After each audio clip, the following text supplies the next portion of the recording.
อันนี้ล่ะคุณพ่อแม่เฮายล่ะคุณผู้ฟังมาในโอกาสนี้หนังลำเล่าเงาประวัติพระอาจารย์บุญเฮืองดอกแหงสาลาโถเจ้านิมิตไปเห็นเงาจอมพลปอสมัยก่อนนายกไทยตั้งแต่กี่ได้มาเว้าดอกเก่าเจงเลยเกิดใจสองแจงบ่ซึกออกลาสินเดินที่ลิ้นตุดงควงบ่ห่วงยังดอกขอดีไปวิปัสสนาที่เมืองอุบลบ่ลือสาบ่ลือ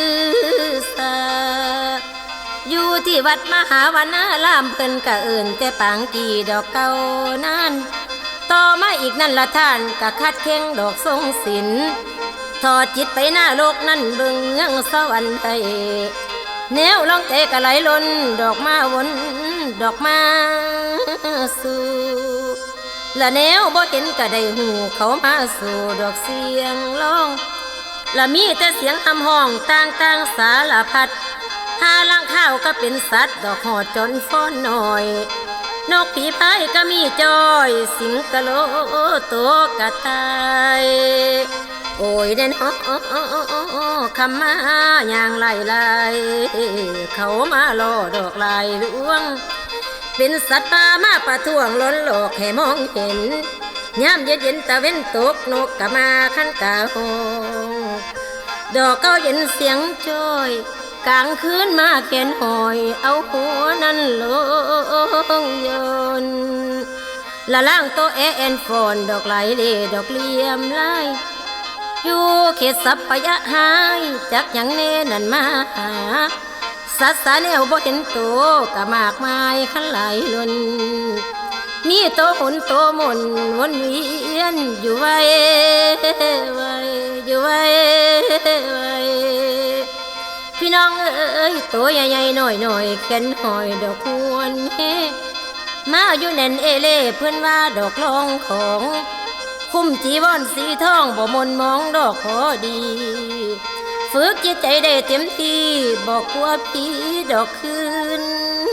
คำมีพลังหลากลำพ่อปันสร้างดอกมืนโตสิ่งอาธรรมนั้นโอ้บ่ไม่ผูกเอาชนะทำนั่นคือหลักใจบักหน่วยใจพระคุณเจ้าสิ่งทำบ่หันเข้ามาพระจนนั้นจำจองนั้นจำจอง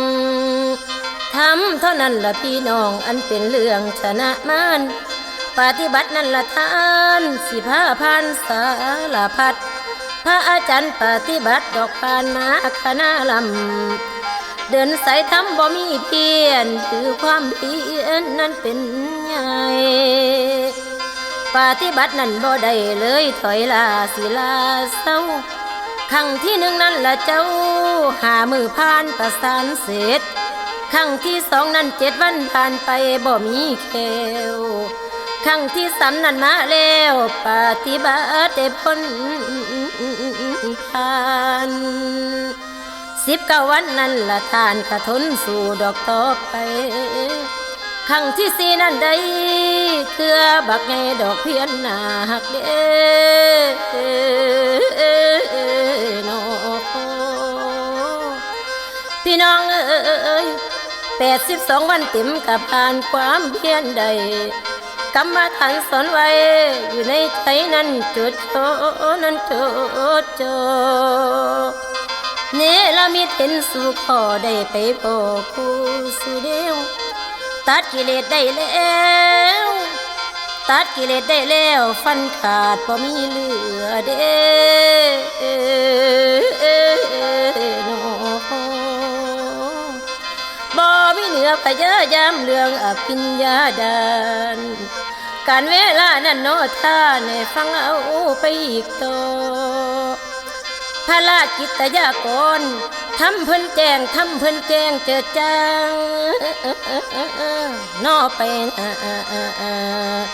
อยู่บ่เศร้าพระคุณเจ้าแม่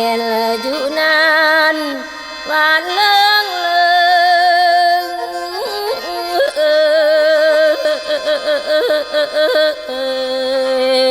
ย